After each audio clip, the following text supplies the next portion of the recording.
And welcome back, everybody, to another episode of Benched with Bubba, episode 393. I have a special guest, first-time guest to the show. You can find her work over on FanGraphs and Bleed Cubbie Blue. I've been really looking forward to this show.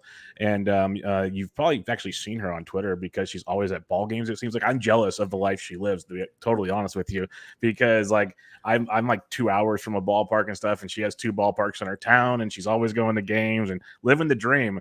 But enough about what I think. Sara Sanchez, how you doing? I'm doing pretty well. I mean, to be fair, most of the ball games I'm seeing right now are terrible. I went to the Cubs game last night and watched Corbin Burnes strike out 15. And frankly, long about the 6th inning, I was just kind of rooting for history. I was like, if the Cubs are going to lose this badly, they might as well strike out 21 times so I can say I was here. Yeah, I was watching your Twitter feed, and like I just love your sarcastic nature behind it, because that's something I could truly respect. I'm a very sarcastic person, and sometimes you just have to embrace what's going on and realize, okay, let's just make this history happen. Let's at my expense. Let's do it. So I respect that, and one day the Cubs will be better. Like they will be. We all know that. So that's good. I've been through many a rough years as well. I never thought I'd see a championship. I know you never did. We've got them. So. Eventually, not everybody can say that. That's one thing. So look at those Padres fans. Hey, they got nothing. So you never know. But you do work over at Bleed Cubbie Blue. You do work at FanGraphs. Which one do you prefer doing, the fantasy side of it or the actual like baseball side of it? Honestly, I like doing all of it. I started as a Cubs blogger mainly because I'm friends with Al Yellen, and he had asked me to write something up about the chalk wall that went up outside Wrigley when they won the NLCS and were headed to the World Series for the first time in, oh my God, however many years. And I did that, and the piece did really well. It turned into just sort of a like, hey, do you want to write some stuff sometimes? And I did. I like being able to write about baseball more broadly at FanGraphs as opposed to just Cubs stuff. I mean, I shouldn't say just Cubs stuff. At BCB, I've had a chance to write about a lot of national coverage issues, but I generally write about them in a way that intersects with the Cubs since we are a Cubs fan community. At FanGraphs, I get to write about all things baseball. I get to look at things like why there are so many no-hitters at the start of this season or what's going on with hit by pitches. I admit that I fudged a little bit and looked at Kyle Schwarber's return with the Nationals when he went on that historic home run tear. And I'm very thrilled to see if he can continue that with the Red Sox. I have long thought that Kyle Schwarber profiles as like a David Ortiz type.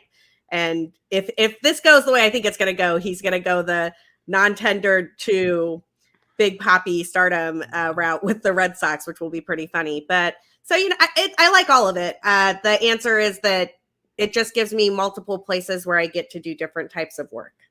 Yeah, I guess the easy answer is you're a baseball fan, so you get to talk baseball, and that's why I always tell certain people that like I knew you've done podcasts, so I didn't have to give you the pep talk beforehand. But a lot of like first timers, I'm like, hey, we're just talking baseball, like it's easy, it's all it is. We both love baseball, so it's fun, and that's what you get to do. Either if it's fantasy, and like the thing with FanGraphs, it's not all fantasy. That's the beauty of it. Like you said, you can kind of cover all the nuances of it. So I like that quite a bit, and that's where I've gotten to really follow you in the past year or so because I live in my little bubble, and I just kind of to the detriment of me at times. But then I got open to your work, and I listened to you on Justin Mason's podcast, who's done so much for my quote unquote fantasy career, and that's when I reached out to you. Then I said, one of these days I need to have you on my show, and then finally, lo and behold, here we are. So I'm glad we're getting to do this, and I promise people we will talk fantasy, but I have to ask one more question. Sure. You said you were at Wrigley on last night. And you've probably been hundreds of times because you live there. I'm jealous of people that can do that. I had a guy's trip a couple years ago. Actually, it's 2 of us. But we met some other people out there.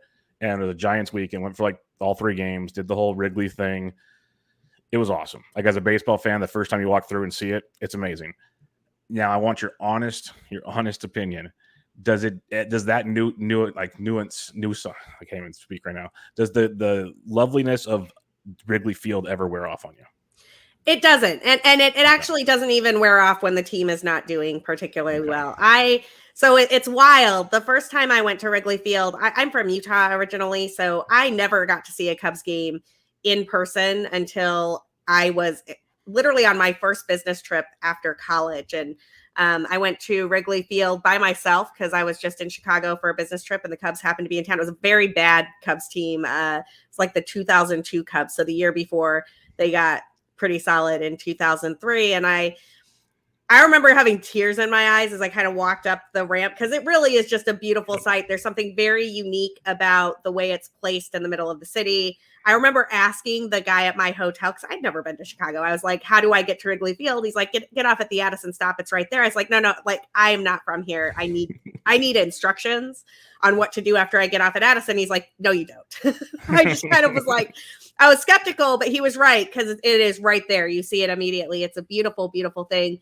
I have gone, I don't know, I probably go to 15 or 20 games a year, just depending on tickets or what I want to see. You know, I'll a few years ago, Ichiro was chasing down 3,000. There was an off chance he might get it at Wrigley. So I wound up with tickets to that whole Marlins series, just hoping I'd see Ichiro's 3,000th hit. I did not. He got it in Colorado.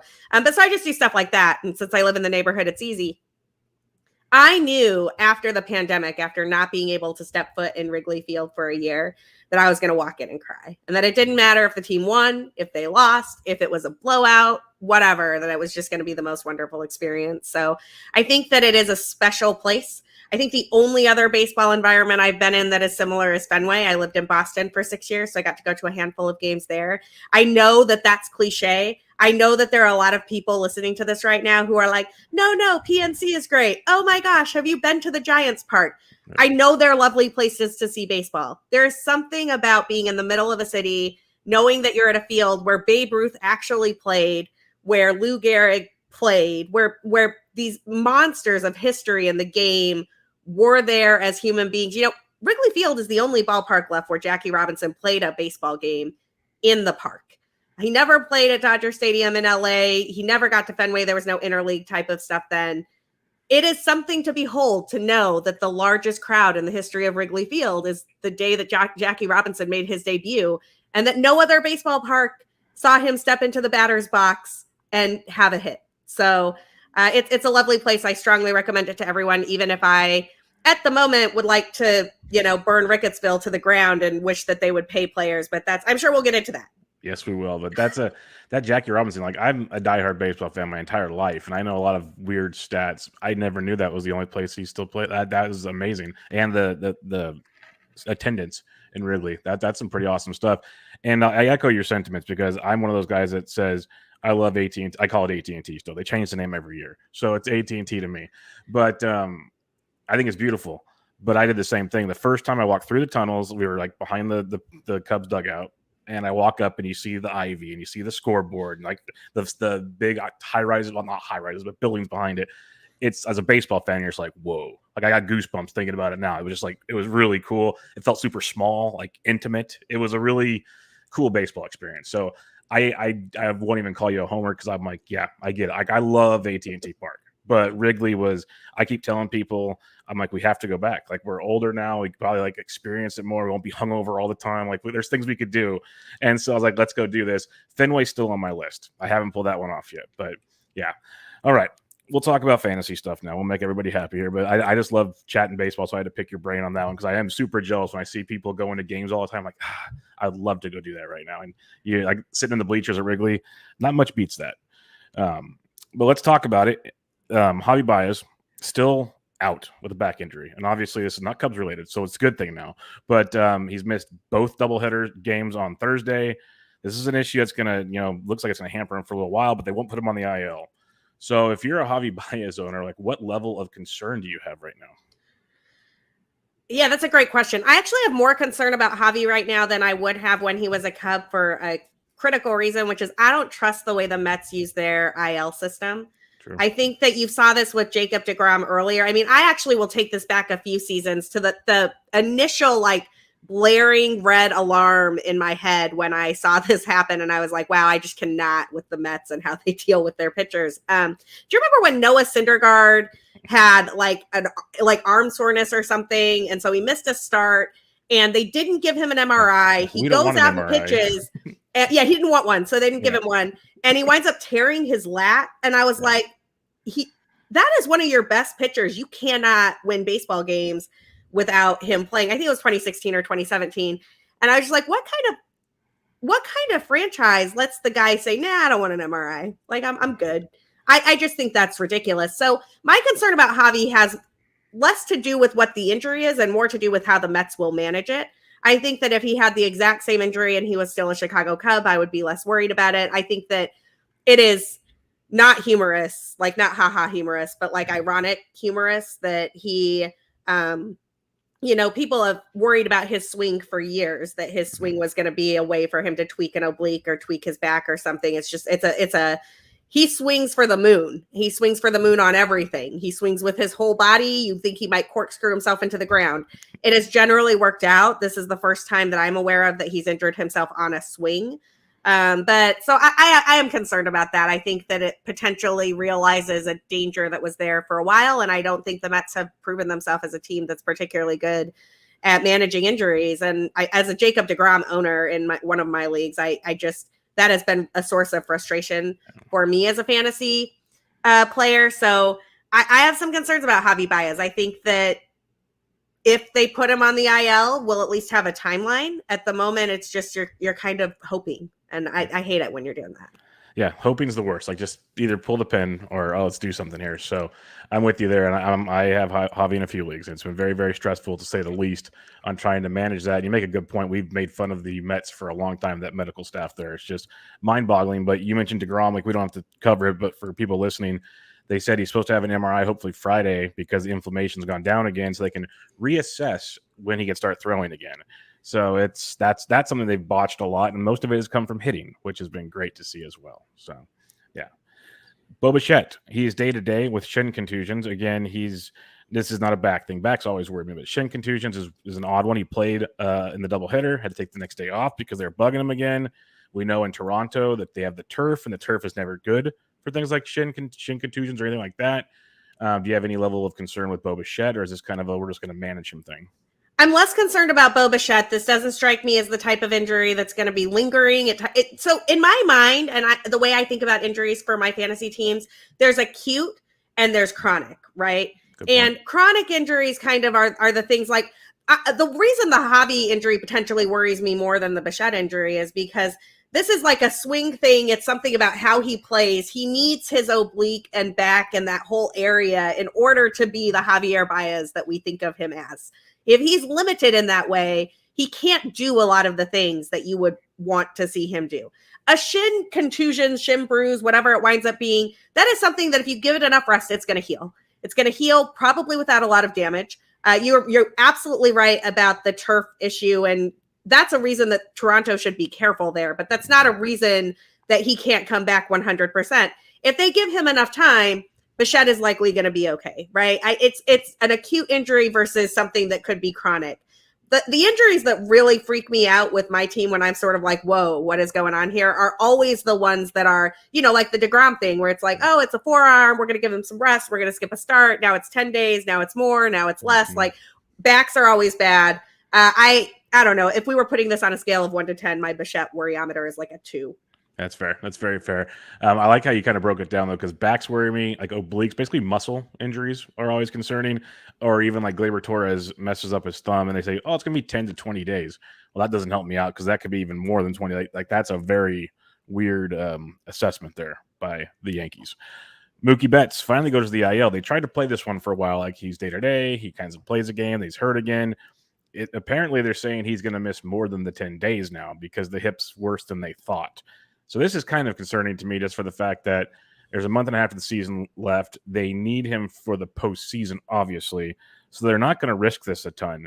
So you're not going to drop Mookie Betts, but like how would you handle rostering Mookie Betts, say, once he's activated from the IL? I mean, I think that you need a Mookie Betts replacement in the short term, but you're absolutely right. You're not going to drop him. You're also right that the bigger concern here, well, there's two. One, hips are in that category of yikes injuries. Right. Hips are one of those things where you've got a guy who runs, you've got a guy who can give you some steals, that type of stuff. You do not want to hear that there's a hip issue because that's, even if he comes back, that's going to limit what he can do. Right. But the other thing here is the team is in contention. They have no reason to risk playing him early. And they're in contention like a lock. They're not in contention like they have to get wins in order to make the playoffs. They're going to make the playoffs, whether Mookie Betts plays or not.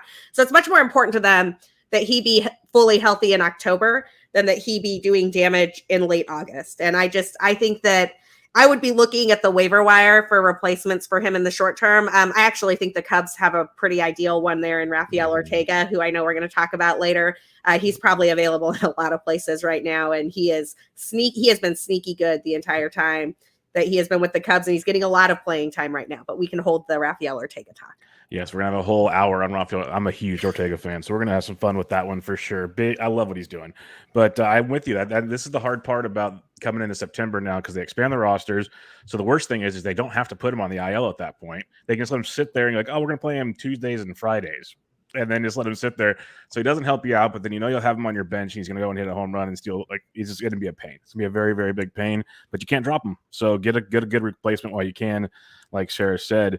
The Boston Red Sox, Matt Barnes has been very good this year. Very good. Like, to the surprise of many. He's starting to scuffle now. And Adam Ottavino has been very good all season as a setup man and an occasional closer. They came out and said they're going to give Barnes a few days off to clear his head. So there's a chance they might change the regime here for the last month and a half. How aggressive would you be on trying to pick up Adam Ottavino this weekend? If you can pick up Adam Ottavino, that's great. I actually have Barnes in a couple of places, and Ottavino is not available. So I've been looking to some of these teams that traded closers to try to get some vulture saves there instead. And admittedly, that's not perfect, right? Like, if you're trying to get saves off the Cubs, I don't know how to break this to you. They're not going to be in a lot of save situations. They're very bad. So there are some guys there who you might want to look at who may get any save situations that come up, but I'm not looking for safe situations there. I think that I would try to find somebody from a different, if Ottavino's available, by all means, pick him up. I'm not entirely convinced that he is. One place that I've been sort of looking for saves all season, and admittedly, it hasn't come to fruition yet, but I would not be stunned to see Kenley Jansen kind of like lose his closer spot at some point in time. So I've been stashing backup Dodgers options all season in the chance that they get frustrated with Kenley Jansen's sort of decline and try to go a different route. I could see that happening. So that's been one place I've been looking for saves. It's not a bad idea because it's been rough for him. Like, you see signs of the old Kenley, and then you see some really rough outings poking its head there. So Corey Knebel just got activated from the IL. You have Trinan that's been very good. You wouldn't be shocked if those guys sneak a save or two. I'm 100% with you there.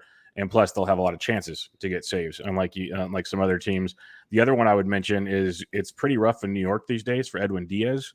So like a Trevor May or something could be quite interesting as well. So stuff like that. Because, you mentioned like the last couple of weeks since the trade deadline, everyone's kind of grabbing, the Finnegans and all these other guys that are kind of, you think they have it for now. Go look for the ones that might lose their job still, because there's still a month and a half of baseball to go. So a lot can happen. This was quick. Kyle Schwarber, like, we had reports he was taking BP and doing other things and doing that. And he starts a rehab assignment, and they're already saying he might be DHing on Friday. Like, that was the news that came out today.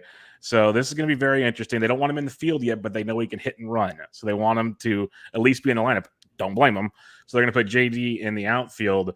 I'm excited for this. I know you're excited for this. So what do you expect from Schwarber? Because some people think there's no way he can come close to this power guy we saw, but some think, he'll still be pretty good. So what do you think?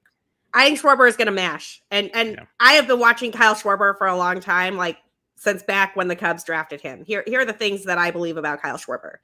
The man is a true hitter, and not just a home run hitter. We think of him as a home run hitter. He is an exceptional. He hits doubles. He doesn't really hit a lot of triples because he's not particularly fast, but line to line power, he can absolutely rake. When he has struggled, he has generally struggled because of the way failing to adjust to how pitchers are pitching him. And he has an eye that is better than a lot of umpires who are calling the strike zone. So he'll take strike 3 and get it called when it's actually a ball. And it's the most frustrating thing to watch. I actually did a deep dive on this a couple of years ago for BCB. When I wrote about this for FanGraphs, when Schwarber was in his historic power surge, and when I say historic power surge, I'm not overstating this. The only people who have hit 16 home runs in 18 games are Barry Bonds, Sammy Sosa, and Kyle Schwarber. That's it. That's the list. So we're that's the list in all of baseball history, right? the thing that he had changed with his approach, there were two, and they're very interesting to me. The first is that Kevin Long and him worked on his swing in the offseason. We didn't really get to see it at the start of the season because of COVID stuff. He was one of the players who got put on the COVID IL, and the Nationals had that slow start because of COVID concerns. When it started paying off, pitchers stopped throwing him fastballs because he's a fastball hitter and he was demolishing them. But it didn't matter because his eye was so good. He was laying off the sliders, and the fastballs he was seeing, he was turning into home runs. Now, do I think Kyle Schwarber is going to hit 16 home runs in 18 games again? Probably not.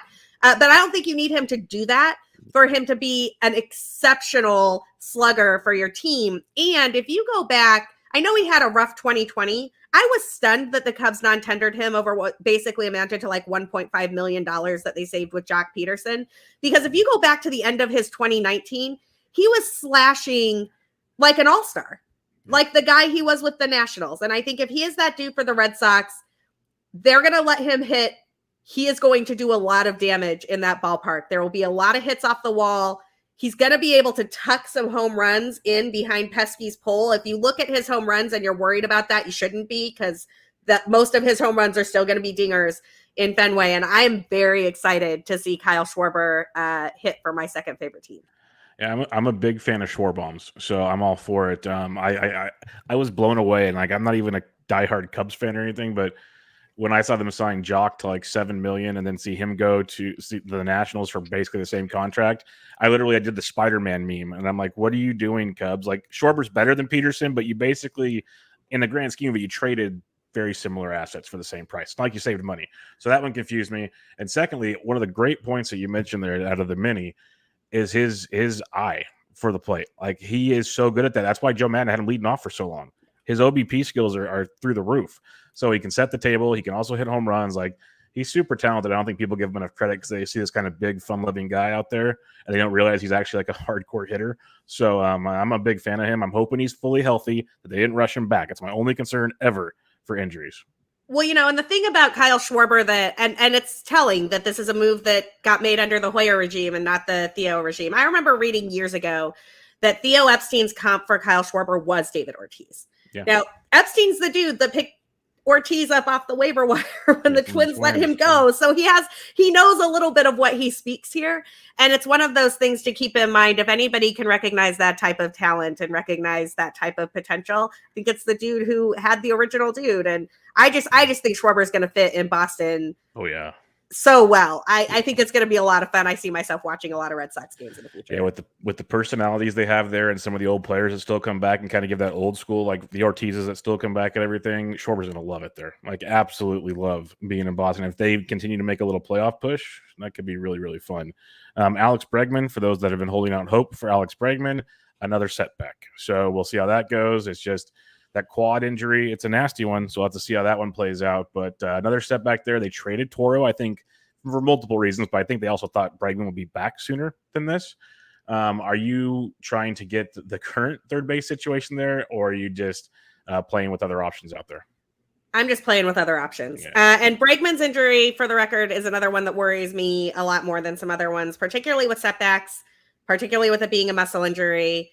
And the Astros are in the same situation that the Dodgers are in. They need him in October. They don't need him in August. They're probably going to be fine. So I'm looking for it depends on what you're trying to replace with Bregman in your lineup. If you're trying to replace power, if you're trying to replace average, you could have him for either or both reasons. If you're trying to replace power, I looked a while back for Wisdom. He's probably mostly gone in places now, but I think that you could do some work there. And if you're trying to look for average, I think Ortega is an interesting idea. I think Jeimer Candelario is actually doing some nice stuff recently, and he's a guy that I've been trying to pick up in leagues where he is available. Also looking at some other injury guys who could be coming back soon just to see if they can cover instead. I love the Candelario shout out. That's he's so underrated, and he has I think a double and a triple as we record. Like he's raking again in Baltimore today. So very, very good ball player there. Fernando Tatis Jr. Like the first time they brought him back, I thought it was too soon. Well, I ate crow on that one because he just kept doing Tatis things. It was beautiful. This injury, it's just one of those that's never going to go away until he has surgery, which we know. But for me, they're going to put him in the outfield, which scares me just for the fact that the way he plays is one speed. He's going to dive. We saw him taking practices and he's jumping into the wall already. It's like, dude, tone it down. Like, let him get the double. Like, don't get hurt out there. That's the whole point of this. He's going to slide head first. This is what Tatis does. How concerned are you with him? Like, you're going to roster him, obviously. But this is one of those, like one more time, that's got to be the end, pretty much. I think I read somewhere that he has subluxed his shoulder on 7 different occasions this season. And admittedly, like, not all of them have pulled him out of the lineup, but that gives you an idea of how chronic this issue is. I'll tell you this. I had a first round, like one and one only, like overall first round pick in a 12-team league earlier this year. And it was right about the time that Tatis pulled his shoulder out the first time. And I was just like, I actually went with Acuna in that league. That worked out until it didn't. But I don't regret that decision at all. No. Even with Tatis coming back and doing Tatis things. And he's awesome. He's a phenom. I don't think the outfield thing is going to work. I'm totally with you. He's going to dive. He's going to Eloy it at some point and try to rob a home run, and that shoulder is going to crank out. I think he probably needs surgery. I hope that he comes back after surgery. You know, he's a young guy. He recovers well. He comes back, and he's exactly what we all want to see for the remainder of his career with the Padres. But that injury makes me more nervous than just about anything. And if he was, I saw the damage that happened to my team. I think I went from like 3rd to 6th that I haven't been able to recover losing Acuna. I don't know how you recover losing a Tatis. It's just, there's not a guy like that on the waiver wire. No, he's a freak. And he's like multiple things. He's awesome just to watch the game of baseball. He's awesome for fantasy baseball, but it's one of those that they're just playing with fire every time he's out there, and they need him for the postseason. So I'm really hoping it's one of those, like, and Bryce Harper had a similar issue, and he finally learned to not be so aggressive in the outfield, but it took him a long time. He was running into walls and getting hurt and doing stupid things, and he's even admitted now, like, yeah, I kind of just let it go now, which, looks bad when you watch the game, but in reality, now you get your guy for 150 games a year. So you just kind of take those blows with it. And Tatis is going to have to figure that out here pretty soon, and we'll have to see how that goes. But I hope for the best. He's supposed to be back Friday, so keep an eye on that one. Carlos Rodon to the IL. This has been a topic of conversation in some of the chats I'm in. That is this just taking care of his inning concerns? Is it a real shoulder injury? Because he's had previous shoulder injuries. If you had to guess, what would you think it is?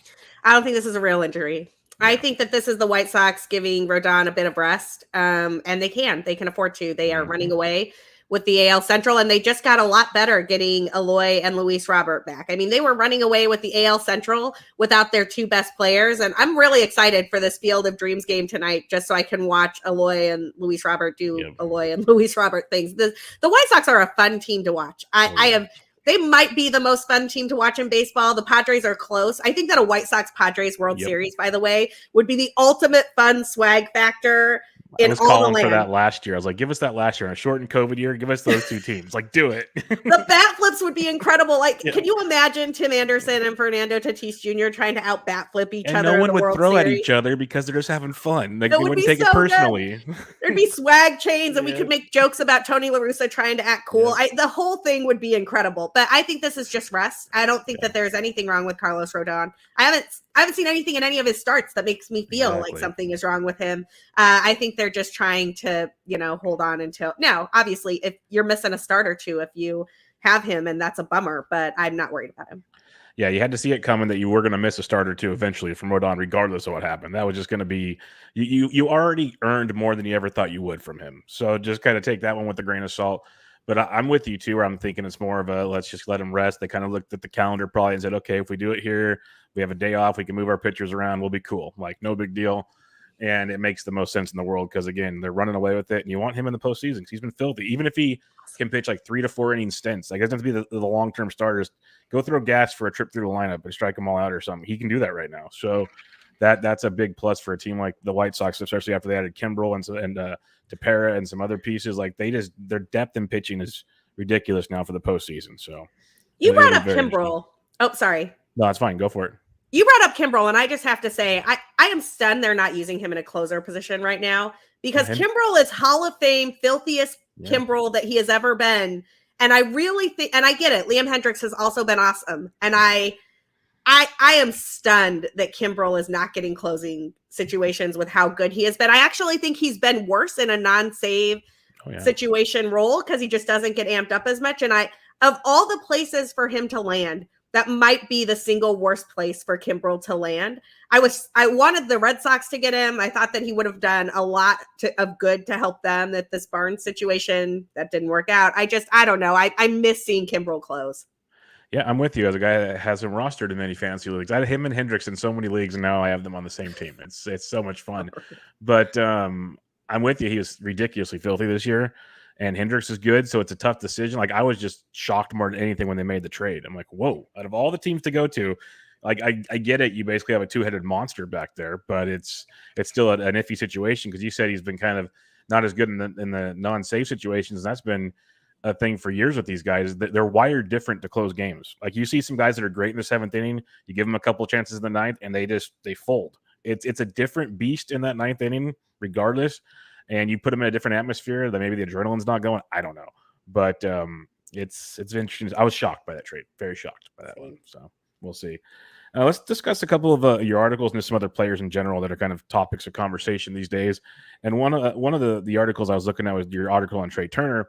And I loved it for many reasons. A, because I'm biased, and I've always had Trey Turner ranked super high in my rankings, and I've caught flack for it before because, like, no, he's not as good as this guy and that guy. I'm like, yeah, he kind of is. And I said, you know what? You guys say that because he says he has no power. I'm like, he's got like 25-plus home run power if he really gets to play every day. And people started seeing that finally. So when you dug in on Trey Turner, what did you see that made you say, like, he is this good and you should expect this and maybe more?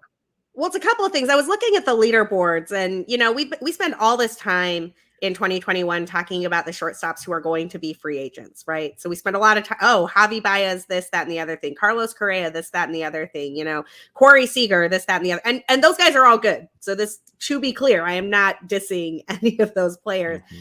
But Trey Turner is always right there. Marcus Semien is too, by the way. And somebody else at FanGraphs had already written the Marcus Semien piece, so I let that one lie. But I was like, why is it that we don't talk about Trey Turner in the same breath what we talk about Corey Seager or Javier Baez? Now, admittedly, he's had some injuries, but a lot of those injuries have been acute. They're not the type I worry about, really. It's like a broken hand or finger or whatever, and that's not the type of injury that's going to linger over years the same way that, like, a muscle injury would.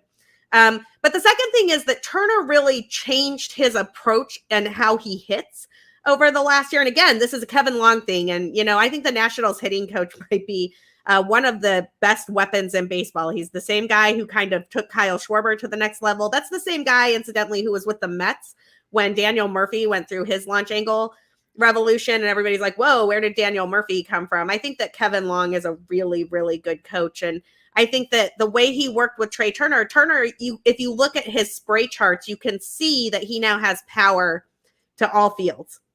So what he's managed to do is he's improved his defense. He's not like the same you're not going to get the same level of defensive gems that you get with a Tatis or a Javi, but he's very competent, right? Like he's not going to do damage to your team on defense as a player, and that has let him sit at that shortstop position and really be just a great hitter. And he runs more than any of these other guys do. I actually think that with the MVP situation in the NL where it currently is, where you have like an Acuna who's out, you have a Soto who's missed playing time, you have a Tatis who might be hurt. Trey Turner is a sneaky candidate to be a potential NL MVP for that Dodgers team. And I love Trey Turner. I think he is an underrated, undervalued player.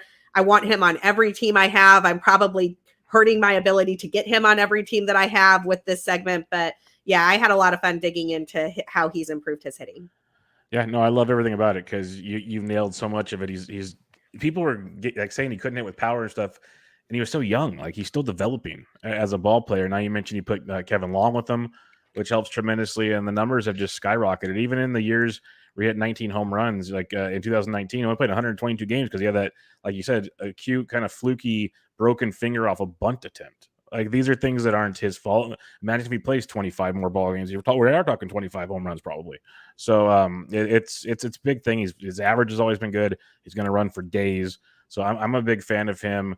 Like, to me, he's just behind like a Ronald Acuna because what he does is just ridiculous. But Trey's awesome. And my question for you is, going into 2022, would you rather have, assuming the shoulder's healthy, would you rather have Tatis or Trey Turner? I mean, if the shoulder's healthy, you got to go with Tatis. Yeah. He has more power. I mean, I just pulled up the shortstop leaderboard really fast over at FanGraphs, and Tatis through 88 games has 31 home runs and 23 stolen bases. Turner has 18 home runs and 22 stolen bases across 101 games. So like just the game-to-game production, you're going to get more of it out of Tatis. That said, I think that if there is any question in your mind as to whether Tatis is healthy, if he has surgery in the offseason and you're not sure that he is going to have that type of production, or he might miss even more playing time in 2022 than he missed in 2021 and in 2020, for the record, like Tatis has not been a healthy ball player during his time in the big leagues. I think Turner is a safer bet. Turner is going to be a 2020 guy this year. He's probably going to be a 25-25 guy this year. Mm-hmm. The list of guys who are going to give you 25 home runs and 25 stolen bases at shortstop is Tatis and Turner. That's the list. Yeah, not to mention he's going to be a Los Angeles Dodger, which as a Giants fan pains me, but he's going to be very good there because they're going to score a lot of runs and win a lot of games. So he's going to be just fine once again. There's another player that I don't know if he gets to 25-25, but it'd be very close. He was like a third-round pick, late second, early third this past year, but he might sneak into the first round from some early conversations I've seen. Where would you have Bichette? Like he'd probably have him behind Turner, I'd assume, but would he be your long ways to go until next season? But just looking in a like real quick, would he be like your third shortstop off the board? Because he is like a little behind Turner in overall stat production. It depends on how much I'm using my shortstop position for steals. Gotcha. And I do a lot because that's one of the few places where you can get steals. I like Bichette a lot. I think that he is right around that Tim Anderson category for me. He probably goes before Tim Anderson, maybe a round or two.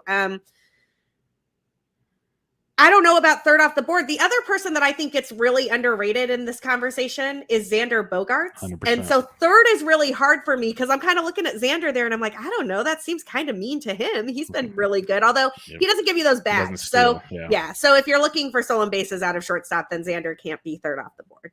Yeah, no, I love Xander. I'm with you 100%. He does not get the love he deserves. And he does not at all. The dude is awesome. He's just quietly ho-humming his way through another great season. But it's the steals people, fantasy players, we get obsessed with categories. And, if you're going to take a guy that early, we want that kind of uniformity most of the time. So that kind of hampers him. But if you can build your team the right way, there's nothing wrong with Xander because you can almost lock in those other four categories of of production time and time again. Another play you wrote about, and I love this because I was very pro Yoan Moncada going into the year. I have lots of shares of Yoan Moncada this year. It's been a rocky road this year, but I believe the talent level is still there. And I've seen a lot of slander about Yoan Moncada's overrated, doesn't do this, doesn't do that. What do you have on Yoan Moncada? Because your title of your article is Yoan Moncada is a big reason the White Sox are a juggernaut despite injuries. Well, so the White Sox lost Eloy Jimenez and Luis Robert. And after the Eloy injury, I don't remember if it was Jay Jaffe or Dan Zambrowski, one of the two at FanGraphs wrote a piece that was like, the White Sox are going to have a real hard time replacing Eloy. And then they lost Luis Robert. And if any other team lost their two biggest offensive juggernauts, we would be looking at a competitive race. They're not going to win the division anymore. How is this going to turn out? Whatever. And the White Sox not only are winning the AL Central, and admittedly, it's a weak division with the Twins having a down year. It's not the division that we all thought it was going to be. Cleveland is not particularly trying. So they ran away with that division. They ran away with that division, hodgepodging some stuff in the outfield. They ran away with that division with a month and a half of your mean Mercedes. And I don't think that had anything to do with Tony La Russa. I think that had everything to do with the league figuring out your mean Mercedes. And we'll see if he is ever able to make a comeback. But Yoan Moncada was the guy who had the highest position player WAR on the team when Eloy Jimenez and Luis Robert were out.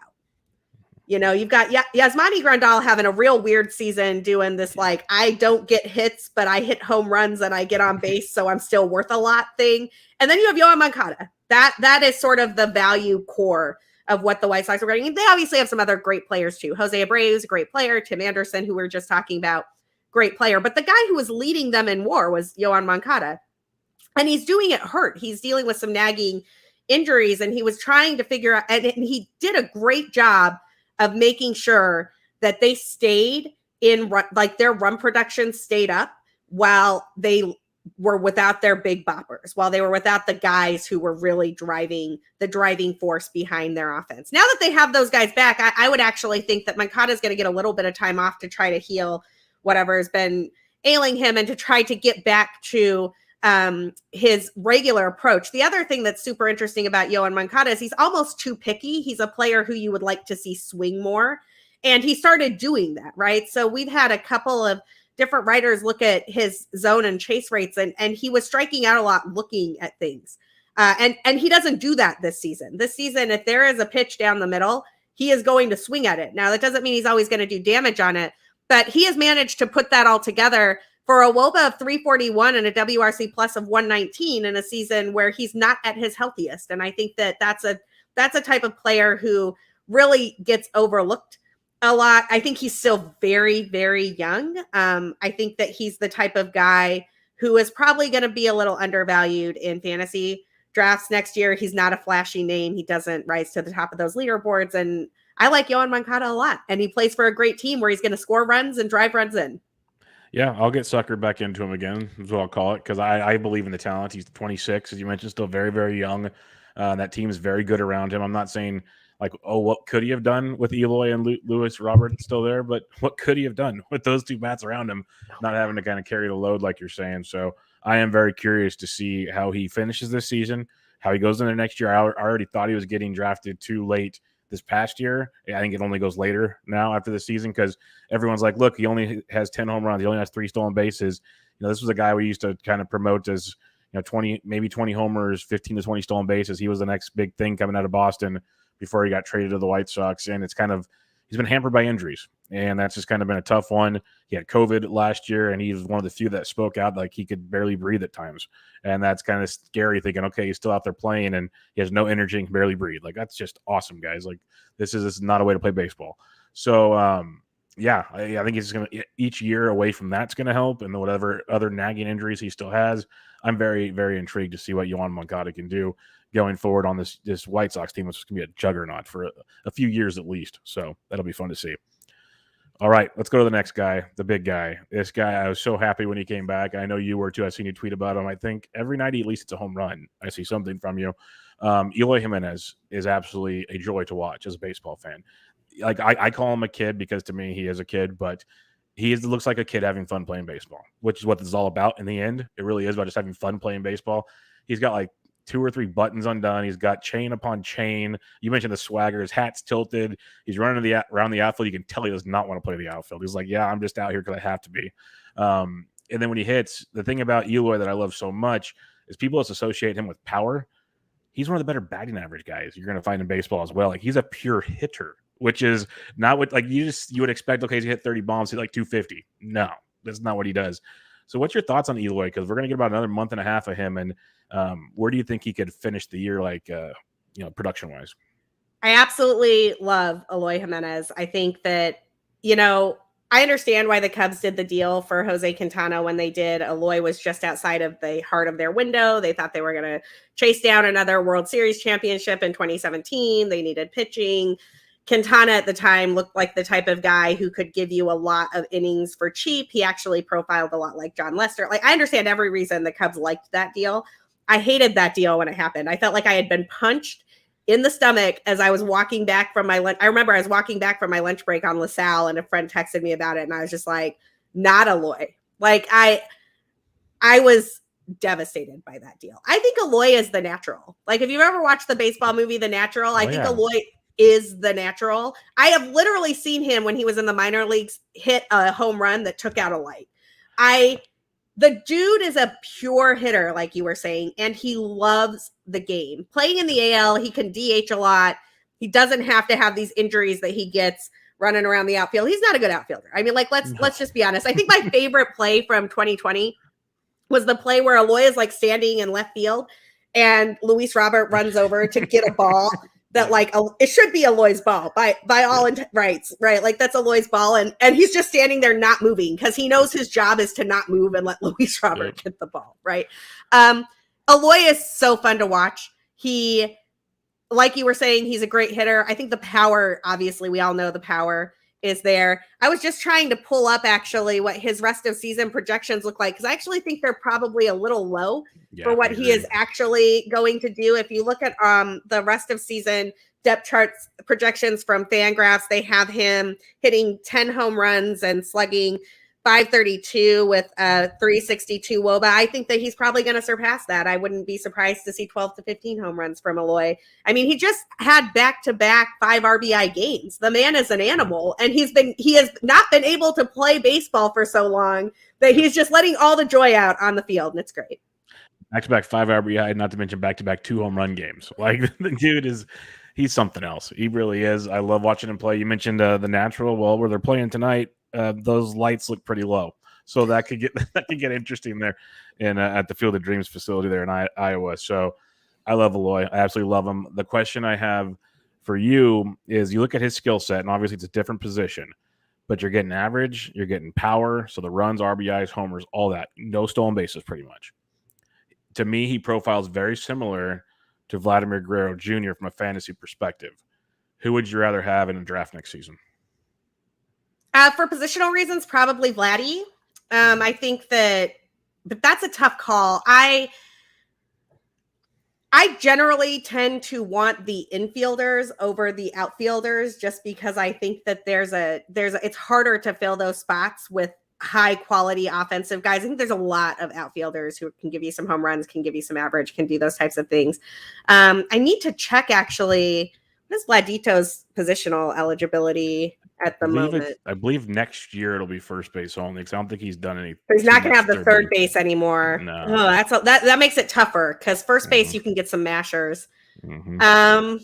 I think it's probably still Vlad, but it's closer. Yeah. I think that Vlad has a slightly higher average, and that's really hard to come by these days. And I think that if I were to go head to head, like who's going to hit more home runs over the course of a season, I would probably think Vlad just edges out Eloy. Eloy's had more injury issues, but that's real close. They're probably, when I do rankings, they will probably be within 5 players of each other. Yeah, they'll be very, very close for me as well. It's one of those that I could literally see them putting up very similar stat lines, but the positional issue will be the big deciding factor, most likely. The last one I wanted to mention here, and this is because this is a buzz name on Twitter right now. On Fantasy Baseball Twitter, Cody Bellinger is a buzz name. Cody Bellinger had a horrific 4.5 months of the season, and he's now hit safely in 8 straight games. So everyone is back on Team Cody Bellinger. We know there's the shoulder issues with Cody. We know he decided to change his stance and hitting approach for some reason, and it's been a really rough go. He's a platooning with AJ Pollock, hitting 7th or 8th for the Dodgers right now because they've made so many moves. What do you expect from Cody Bellinger the rest of the way? Because this is a hot streak, and I'm happy for him, but I still can't get past how bad it was before this. I guess I would look at this Cody Bellinger question a little bit differently. If you drafted Bellinger where you had to draft him, you have to be disappointed in this season. Thank you. It doesn't matter what he does for the next 40 games. It doesn't matter if he turns. I don't think he's going to turn on MVP Cody Bellinger, but let's say he does. You have to be disappointed with what you have gotten in 2021 from Cody Bellinger. And when I look at him, he's never struck me as all that consistent. Actually, the player that comes to mind that strikes me as having similar consistency issues, who also goes on hot streaks sometimes, is Christian Yelich. And both of them are guys I have tended to avoid in drafts just because their streaks are so polarizing. Like, you end up paying for the hot streak and you get the low streak, if that makes sense. I want to be on the side of predicting the next hot streak, not paying for past performance. And neither of those guys they've not been consistent enough for me to be like, oh yeah, I'm super thrilled that I drafted Cody Bellinger early. Well, this was an easy conversation then. This was good because I've gotten a lot of flack for it. And I've been pounding the drum of, yes, Cody this, because everyone said this is why you hold on to Cody Bellinger, because you keep your studs. And I said, Cody Bellinger would have killed your fantasy team by now with a $175 average. Like, you would be crazy to have played him this long. I don't care if he goes on a hot streak. And so my answer today, that's what's like, I didn't tweet it out. I literally had it and I saved it. It's almost like you read my mind is, okay, then all you Cody Bellinger fans now, are you still Christian Yelich fans? Because he's not hitting, but it's the same player. That was the first guy that popped into my mind. I'm like, okay, same thing. You drafted him about the same time, same idea of production, both been massively disappointing. So it's interesting. Like, I want nothing to do with Cody Bellinger. I get it, but it's just I had to bring it up on the show because I can't get all my thoughts out in 140 characters or whatever it's 240, whatever it is now. But yeah, it's one of those where I'm just looking at it going, guys, you can't. This doesn't work. He would have destroyed your teams. Like, it just doesn't work that way. I mean, let me go back to another player we were just talking about. There are a lot of people who did not hold on to Eloy Jimenez. Eloy Jimenez is projected for a better end of season than Cody Bellinger's end of season. Right now, I'm looking at it. They both have 10 homers. Eloy's projected to hit like 280. Cody's projected to hit like 253. That might bring his average up to like 220, 230 on the season. I don't know. Like, I would have rather, held on to Eloy and tried to backstop than drafted Cody Bellinger. So that's sort of where I'm at with him. But I understand why people really like him. I understand why people are doing their victory lap on Twitter right now. If you've been suffering through the bad season of Cody Bellinger, then you need that moment of joy. But I wouldn't have felt good about that draft pick. No, you got to put the caveat in there though. Like, you can't just claim like, oh, see, this is why I kept him. Told you. No, there's more to the story on that one. Let's do a little Cubs talk here, and we're going to try to keep this as therapeutic as possible, as not painful as possible. Starting off with the big three that left town. Anthony Rizzo goes to the Yankees. It's a couple home runs. Now he's on the COVID IL. He'll be back soon, I believe. What's your take on what he can do for the Yankees? We know how good he is, but do you think he'll actually be that good with the Yankees, or are you kind of like, nah, he'll take a little step back? Who knows? I think Rizzo is going to be a lot better with the Yankees, and I think it's going to be two things. One, Rizzo is, look, he was the heart of the Cubs team. Captain, put the C on his chest. Honestly, I think that the Cubs should have extended him a long time ago, and I think they probably should have figured out a way to build around him for a long period of time. I think if they had done that, he probably would have had a better start to his season. I think that a lot of the trade talk, will there be a rebuild? When will it start? Oh, they traded Darvish. Schwarber didn't come back. All of that. I think that weighed on a lot of Cubs players in ways that are intangible. And I know people don't like to talk about intangibles like we like to talk about stats. And look, I write for FanGraphs. Like, I like to talk about stats too, but these are human beings. These are actual people who have to go to work every day. And if you're in a work environment where the first question every day is, when are you getting traded? That is not a good work environment to be in. I think part of the reason that all of the big three, Anthony Rizzo, Javi Baez, and Chris Bryant, got off to hot starts with their new teams is that the monkey was off their back for a second. They could just be baseball players and be good at their job. The Yankees, as much as I hate to admit it, as a person who likes the Red Sox, are a very good fit for Anthony Rizzo. Yep. That short porch is going to play for him he's going to hit. If he were to stay with the Yankees, which I actually kind of predict might happen, I think that the Yankees are going to fall in love with Anthony Rizzo and offer him a contract that is probably $15 million over what the rest of the market would bear for him. And he's going to take it, because why wouldn't you take it when the Yankees offer you that? Because the Yankees are not scared of having 2 years at the end of your deal where you're not doing anything and you're getting paid $20 million. We know that from the Jacoby Ellsbury deal. We know that from the A-Rod deal. They're not scared of it. They're not scared of offering you a lot when they find their guy and just eating it at the end of the deal, right? And everything I'm seeing with how Rizzo interacts with that Yankees team, he makes them better. He makes them better defensively. He makes them better in the clubhouse. He's wonderful for their media. Chicago's a pretty intense media environment. It's not New York. It's not Boston, but it's probably the next tier down. And he's a solid media person. He's not going to balk under the big lights of New York. I think that, honestly, the big move of the trade deadline for me, I thought that Rizzo was going to go to Boston. I thought they needed a first baseman and that Rizzo fit really well there, particularly since they had drafted him originally. The Yankees getting Rizzo was a way to coup the Red Sox not getting Rizzo, right? And so the Yankees both made their team better and made their opposition worse with one move. And I just think they're going to fall in love with him, and they probably already have. That's a great point. That was kind of a double move for them. We block our rivals and we get a first baseman like we needed. It seemed like he was a done deal with the Red Sox at one point in time. So that was pretty interesting as well. I've seen talks about it, because out of the big three, Rizzo, like you said, the captain, he was kind of the face of the Cubs. If you had to pick one of the three type thing, it was Rizzo. Do you think it's possible that we've seen what the Cubs have done before? Well, actually, the Yankees did it with the Cubs last time, where they traded Chapman and brought Chapman back. Do you think there's a world where Rizzo comes back on a deal to the Cubs? If he had gone somewhere else, I think maybe here's the problem. I think the Cubs are going to find themselves in. They're going to offer him a contract. They're going to want him back. The Cubs offered. The rumor is that the Cubs offered Rizzo a 5-year, $70 million deal last offseason. That is a cut and pay. Rizzo is making $16.5 million this year, if I recall correctly. So they basically offered him a $4 million cut and pay after he already took a team-friendly deal when he was younger to try to stick with the team through this contention window. Rizzo not only didn't take the deal, he ended talks. He was just like, we're not going to have this conversation. We'll talk in the offseason. In the event that he had been traded somewhere else, not New York, where maybe they don't offer him like a 5-year, $100 million deal or something like that, I think there's a chance he comes back to Chicago. They're like, yo, our bad. We'll offer you 5 years, 90 or something. We feel terrible, whatever. Maybe there's a chance.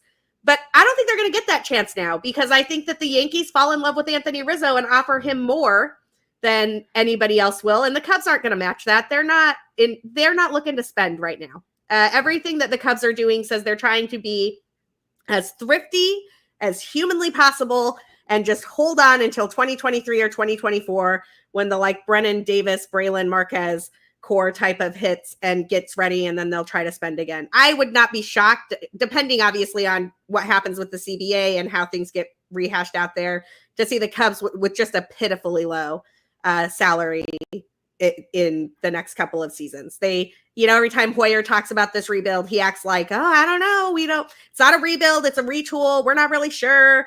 It might be 2022. It might be later. We're not sure of our timeline. I'm like, why don't you just say, we're not going to commit to anything until after we know what the new terms of the collective bargaining agreement are, and then we'll reassess where we are. The reason that they let a Schwarber walk and signed a 1-year deal for Jock Peterson is because that's easier to flip at the deadline. Like everything they did this season was aimed at being as mobile, as modular as possible so they could flip as many players as possible. And the result is a historically bad Chicago Cubs team. I tweeted this last night and I was being kind of tongue in cheek, but not really. They have 46 games left, 45 now. There's a non-zero chance they will not win 10 games all season. This team is not very good. If you've watched them this week, they just lost all 7 games of a homestand for the first time since 1943. Yeah. So this team is not good at all. They're not trying to win baseball games. They're trying to get a better draft pick and waiting to see what happens with the CBA to determine if their competitive window opens in 2023, 2024. I just don't see them doing much of anything for 2022. Yeah, it's been a rough go watching them against the Brewers come in there and do pretty much whatever they wanted to even Hendricks of all people. We don't need to talk about Javy and Chris Bryant because I know we're going to have very similar thoughts as we just had with Rizzo in the grand scheme of things, unless you have something else. I think Javy might come back. I don't think Javy is going to get Chicago so good. Yeah, I don't think Javy is going to get the type of contract offers that that the other two are going to get. I think that there's a lot of skepticism about his skill set, how it will age. He just threw his back out swinging, which is like realizes everybody's worst fears.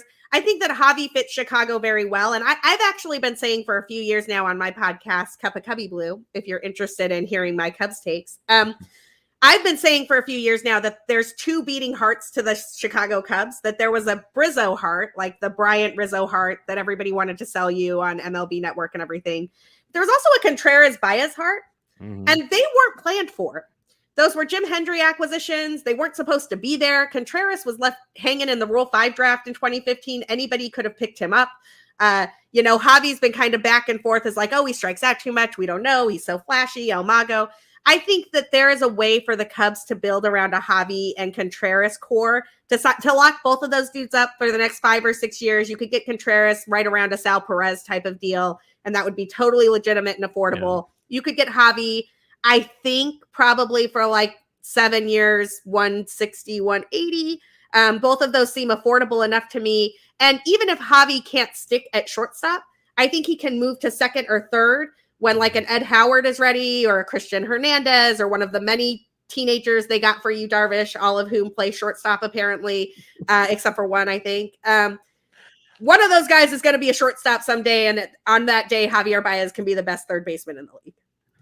I like that take, though, because in the grand scheme of things, no matter what rebuild it is, you need some veterans there that have been there, have done that. And why go and like pay for a couple non-Cub veterans and keep a couple guys that actually won a title with you. Like, hey, we did this here, guys. Like, we did this. Let me tell you how it goes. Like, let me tell you how the city is when we're not losing games. Like, it's like the old major league adage, like, this team stinks, no one's used to it, and all of a sudden the fans start showing up, and these guys are like, well, this is crazy. And now we got playoff games. Like, yeah, let's teach these guys. Like, hey, this is how it's supposed to be at Wrigley Field. So, and stuff like that goes a long ways, I think. I think it does too. And I think that the Cubs have a lot of talent that is young, that is Latino, that is, sitting in their farm system, that are international free agent signings that are pretty interesting. That, if you want to build the next core and you want fans to not abandon you in 2022-23, Javy offers you a way to do that is affordable, that keeps part of the beating heart of your 2016 Cubs there. It'll bring fans to the ballpark for 2022. Both Javy and Contreras will be perfectly good players from 2023 to like 2026.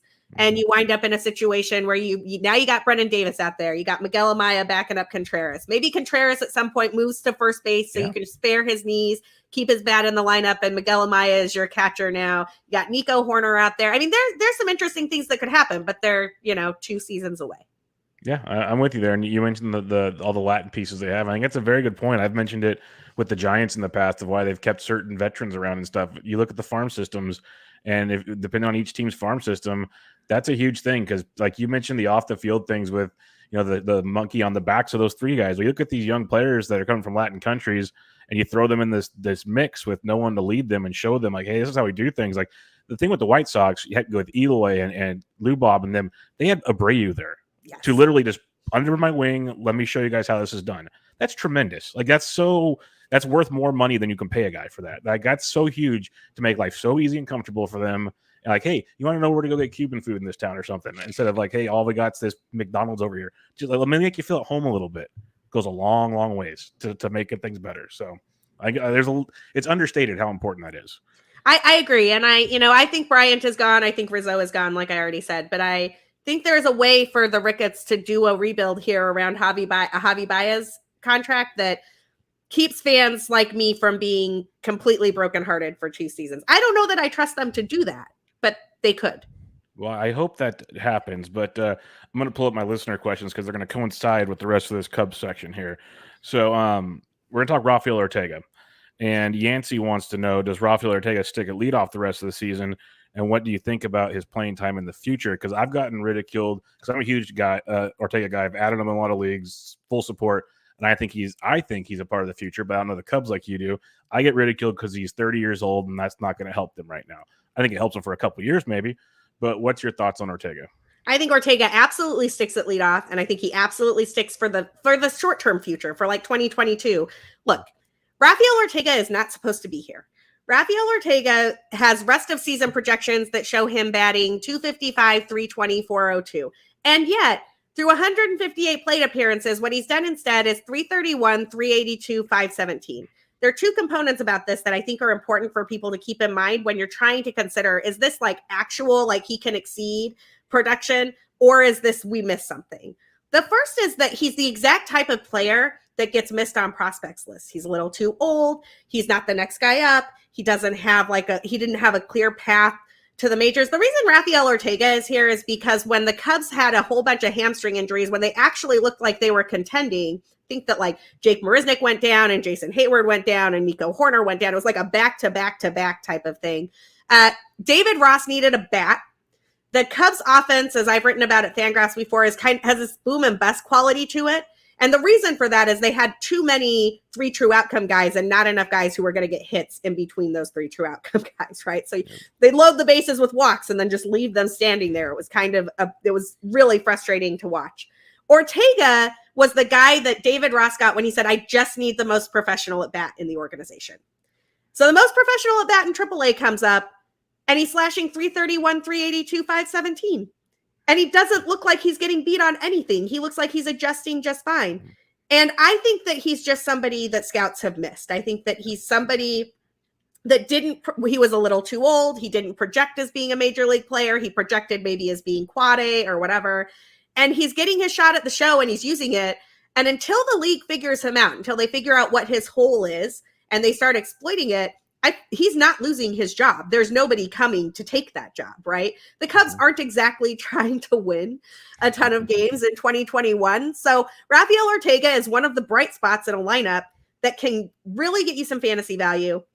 I don't see anybody taking his job at leadoff at the start of 2022 unless something real weird happens with the CBA and the Cubs push their competitive window up. So yeah, I think Ortega's for real. And until the league proves me otherwise, I'm going to envision this guy as the, 120 to 130 WRC plus player he's been. He's actually been a 142 WRC plus player so far. I'll pull that back a little bit, but I don't think he's the below average hitter that he's being projected to be. And neither do I. You look at his career through the minors, he's been a pretty good average hitter overall. He's stolen bases the whole time through the minors, power developed 2019. And people are calling him a journeyman, and I'm like, no, he wasn't. If you look at the teams he was on, there was nowhere for him to go. That's why they were trading him. Like he's on the Rockies. Well, we know how the outfield's been in the Rockies from 2010 to 2013. He was on the Cardinals after that. Well, we know that situation. You just keep going down the list of teams that he was on. So that's why he was a tradable asset to these guys. And teams still wanted to give him a chance to see if he could break through. Now he's at least getting a chance. So we'll see what he has. Sure, he's 30. That's like not ideal, but I try to tell people now, I said, 30 is not what it used to be, folks. And this is coming from a guy that's getting closer to 40 than 30 anymore. But they have technology to make them a lot healthier now at 30 than they used to be. Like the prime isn't 25 to 27 anymore. I'd say the prime goes to like 33 or 34 with some of these guys. Like we're seeing them break out later and later. So I think Ortega's fine. I'm 100% in agreement with you on that one.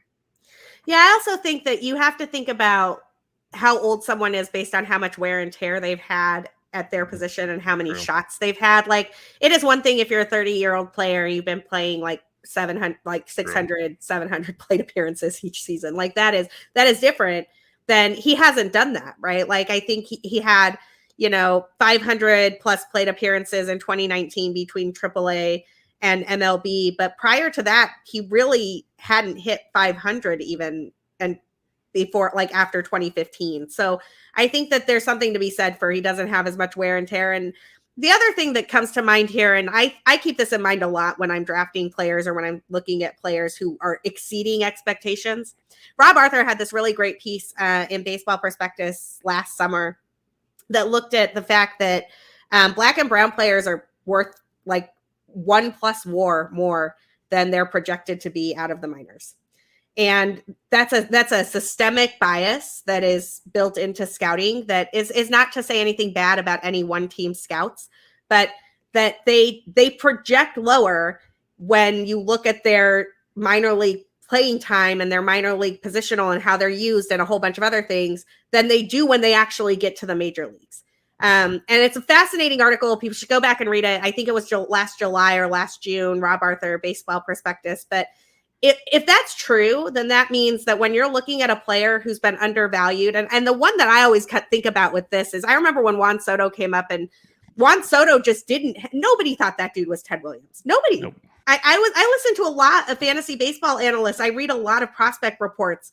Everyone missed that Juan Soto was Ted Williams. How did we miss that Juan Soto was Ted Williams? Right. And I think that there are some systemic biases built into scouting and into minor league player observation in particular that allow for some of these players to come up and hit way above their projections, right? And sometimes the league adjusts and figures them out. That's what happened with like a Yermin Mercedes, but sometimes they don't.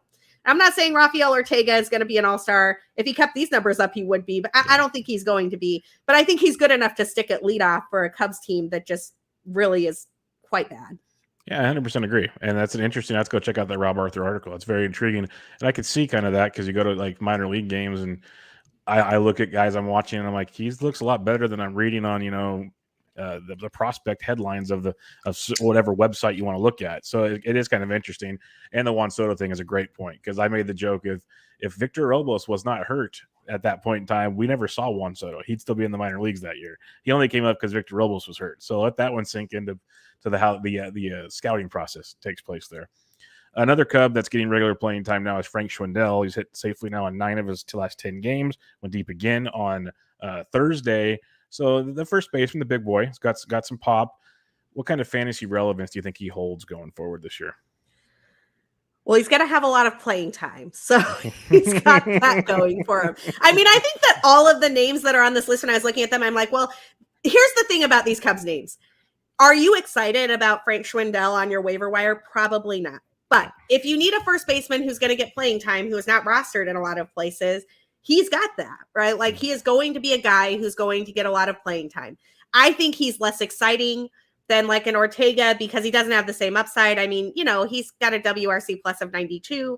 His rest of season projection has him as a WRC plus of 90. He's in a little bit of a hot streak right now. So if you want to pick him up and take advantage of that because you need somebody at first base, maybe you have Anthony Rizzo sitting on the COVID IL. Go for it. Great idea. I don't think he is as intriguing as a Rafael Ortega, but I think he's going to play. If you just need playing time, the Cubs have a lot of guys who are probably available who are going to play. Yeah, I'm with you there.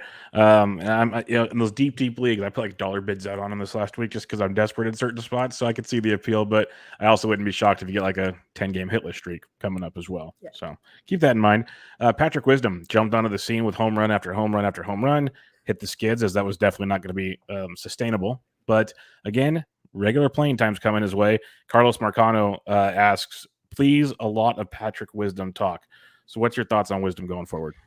Patrick Wisdom is fascinating to me, and not only because the Cardinals let him go for nothing, and now he's hitting home runs for the Cubs, which always makes my day. I actually think that Patrick Wisdom's power is real, and I think his power is also underrated. I don't think he's going to hit home runs at the pace he did at the start. I think he hit like 8 home runs in 10 games or something ridiculous at the very start, and that's not coming, right?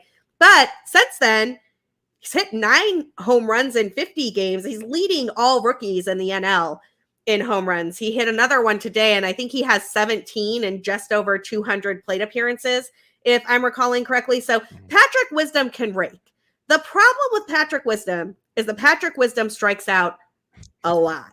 Patrick Wisdom strikes out, I want to say, more than 35% of the time. I got 38% right here. Yeah. He strikes out a lot. Now, he has improved his walk rate a little bit. He is now walking close to 9% of the time, which is much better than he had projected to be. But he's not a guy who is going to be your on-base solution, right? He is a guy who is going to hit a lot of bombs for you. And if you're lucky, there will be another Cub on base when he hits those bombs, which will get him some RBIs. He's a very unidimensional player from a fantasy perspective in that way. He's also going to play a ton. He's been playing at third base. He's played a little bit of outfield. David Ross is kind of trying out his best Joe Madden and using guys all over the place. There was a day a couple weeks ago where I think the Cubs had an outfield that was all third basemen. And Patrick Wisdom joked about it before the show because they shot a bunch of surplus third basemen who happened to be playing that day. And so it was all third basemen in the outfield. Patrick Wisdom's going to play. He's going to play at first. He's going to play at third. He's going to probably get some positional flexibility, which can help you out. If you need home runs, pick him up. When Acuna went down, I picked up Patrick Wisdom because I knew he was going to play and I knew he was going to hit bombs. That obviously doesn't replace Ronald Acuna Jr., but it was better than I could do with anybody else in terms of the playing time that was on the waiver wire. And no one was going to ever replace Ronald Acuna Jr., so you got to do what you got to do. Yeah. So it makes sense. I like him. It's funny. He's literally almost a 2 true outcome person. So it's pretty impressive, that 40%, near 40% K rate, and the old days where that was frowned upon does not exist anymore. So that's pretty impressive. I have to ask you about Ian Happ. Like, if you want to talk about guys that are out producing Cody Bellinger on the year, Ian Happ is hitting $175 with 11 home runs on the year. But it's been rough. Like, I had high hopes for Happ this year. I know it's not the only one. You've paid attention to him, at least, or watched him a lot more than I have. What do you think it is, and is this fixable? Will the real Ian Happ please stand up? I'm going to make a Cubs blogger friend of mine real upset right now because Michael Cerami is the OG original Ian Happ cheerleader, and we've talked about this a lot. And he actually came on my podcast at the start of this season, and we were both pretty stoked about Ian Happ. 26-year-old switch hitter, had just come off a real strong 2019. Since Ian Happ got hit like close to his eye last September, he has not been the same guy. He went from being on a, dark horse MVP pace to being just very not good. And the biggest thing that I've seen in his numbers was that his ground ball rate was just through the roof. So he still hits the ball really hard. He's still capable of generating a lot of hard contact. He's just hitting the ball straight into the ground. And he's that's a recipe for a lot of double plays. It just hasn't. I just looked. His WRC plus on the season is 69. If you own Ian Happ in a league where it's like a dynasty league or something, the good news for you is that he's going to get a lot of time to work it out. I don't think the Cubs want to part ways with Ian Happ without seeing if he can be the guy who came back in 2019. But this is the other red flag with Ian Happ, is this is the second time that he's really struggled at the MLB level. If you remember, he came up, he was great, and then he really struggled. They sent him back to AAA for most of 2019. They brought him up in August, or 2018. I don't remember. I'm getting my years mixed up here. They brought him up again. He was great. Then he struggled. I don't know that Ian Happ is ever going to be the guy who can sustain the peak levels that we want him to be for where he to be super useful and rosterable in a fantasy league. And I honestly think that most of the names we've talked about so far will probably give you better production for the rest of 2021, even though that pains me. That hurts. That hurts. You're probably right. You're obviously right, but that hurts because Ian Happ, such high hope and expectations for him. So that's a big bummer.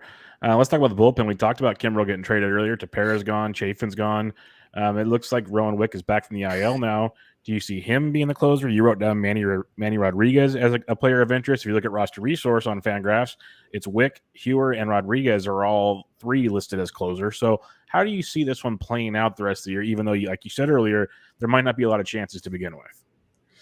I think that, so it's funny that this is coming up now, because I actually was asked this question at the start of the season, sort of the like, if Kimbrel gets traded, who's the closer? And Wick was my answer. I had no idea when I said that his oblique injury was going to linger into August. I mean, he was on the IL forever, but Wick got closing opportunities for a team that was contending in 2019 and 2020. He looked really good. When Kimbrel was struggling, Wick was the guy that the Cubs went to. I think as long as he's healthy, he is the guy who's going to hold down the bullpen for right now. Manny Rodriguez did get a save opportunity. I want to say it was like the day before Wick came back, or it might have been the same day. And so there may be some confusion with people wondering what's going on there. I think it's probably just David Ross being careful with Rowan Wick since he was on the IL for so long. He's a real interesting pitcher. He's got some velocity. He's also given up a couple of home runs and he doesn't seem to be like quite there yet in terms of lockdown bullpen situations. But frankly, I don't see the Cubs having a lot of save opportunities to take. So if you're really desperate for one or two save opportunities, I think that my order of picking people up would be Wick, then Rodriguez, then Hewer. I have Wick in the GLARF, the Great Lakes Area Roto Fantasy League, and I picked him up a couple of weeks before he was coming back, just because I didn't want somebody else to swipe him, and I figured he was probably good for 4 or 5 saves, and that might be a difference maker for me in that league, just to jump 1 or 2 spots before the end of the season. I tried to pick up Wick in other leagues that I was in, and he was already gone. So Wick is my favorite out of those options, but if Wick is gone, check out Manny Rodriguez. You might get a save or two just on accident. John Dobos asks, do you foresee Wick being the closer going into next season, or do you see the Cubs maybe doing something else? I think Wick's the closer going into next season. Okay. The only other thing they could do that would be really interesting, and he would be a year early, and they have higher hopes for him, so I don't think that this is going to happen. Braylon Marquez is a super live arm who is really intriguing to me. He's a lefty who throws 97, but he's been hurt most of this season. He actually made his MLB debut last September against the White Sox, and if you go back and watch that, I would go back and watch that start. I would not go look at the numbers from that start, because the numbers from that are bad. But the actual results, it actually wasn't a start. He came in out of the bullpen, I think. But anyway, the actual results from the inning look worse than what actually happened in the inning. It was one of these situations where you got 2 quick outs, and then there was a pass ball, and then there was a error, and then there was a ball that got thrown away. And like before you knew it, the thing kind of spiraled, and the White Sox scored a bunch of runs, and he wound up looking not great.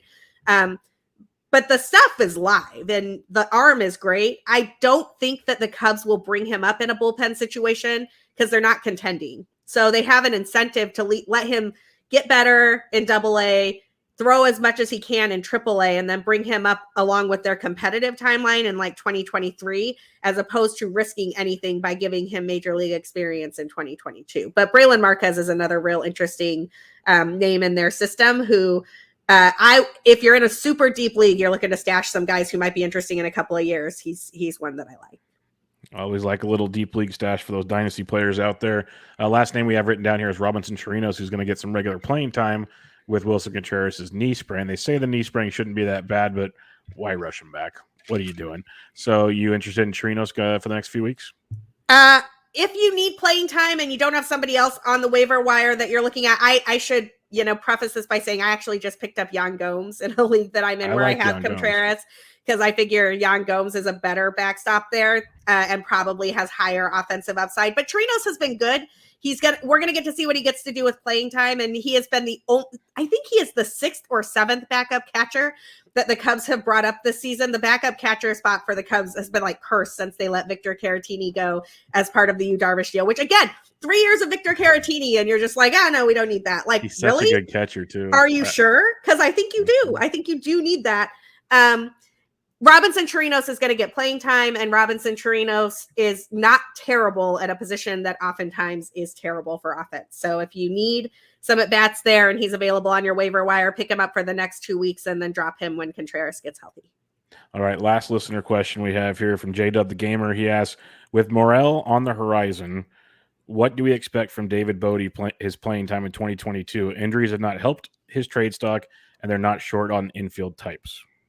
Yeah, that's a real great question. I think so I actually wrote a piece a couple of seasons ago when the Cubs were doing the whole Addison Russell, David Bote, and Daniel Descalso platoon at second base, where I was like, this is maybe the worst second base situation in MLB. And it was atrocious. It was like a negative WAR situation. Then at that point in time, David Bote was the only guy who was hitting at like a league average sometimes. He is not doing that anymore. Now, is it possible that Bote has some lingering shoulder issues and he comes back in 2022 and everything is great? Yes. I know that the team likes him a lot. I know that they like his defense. They like his process. They like the way that he approaches the game. They did get an extension done with him a couple of years ago. I think next year is the last year of that deal. So they'll probably hang on to him. He's a cheap solution for them at second base rather than going out to try to find somebody else. But there are some guys knocking on the door there. I think Morel is one of them. I think Nico Hoerner is another one, although Nico probably slots over to shortstop now that Javy is not in the system. It'll be interesting to see if they try to sign a shortstop. There are a lot of good shortstops on the market, including Javy Baez going into 2022 that would move Nico over to second. And I think that Morel might find himself caught just not having playing time, because if Nico is healthy and you have an actual shortstop, Bote probably is the guy who loses out there. He becomes like your utility player, and Nico gets the bulk of that playing time. They have every incentive to let Nico develop as much as he can in a season where they're not going to contend. And you even have the Nick Madrigal they just traded for. Oh, right. Yes. Probably not back this year, but second baseman, hits for good average, not a lot of power, got a little bit of speed. So another interesting piece of the pie for the Cubs, for sure. I totally forgot that they turned Craig Kimbrell into Nick Madrigal. Yeah, and that Madrigal is definitely going to get some second base looks as well. So I don't know. Yeah. Morel might be blocked. Yeah, it's going to be interesting. Very, very, very interesting. But Sarah, I think that'll wrap us up for this episode. It's been an absolute blast. Before we head out, plug everything you're doing between your Cubs work, your FanGraphs work, everything. Yeah, so most of my stuff is on my Twitter account at BCB_Sarah, no H on the Sarah. And if you follow that, you will see almost everything because I retweet and blast it. But if you're interested in the Cubs side of things, I write at bleedcubbieblue.com, which is the SB Nation Cubs community. I also host their podcast that has a Twitter account as well at @CubbyBlue. And you basically get to hear all of this, except it's like all Cubs stuff. I don't know. We do like 10% not Cubs stuff when other stuff happens. And then, of course, my work at FanGraphs, which is at FanGraphs.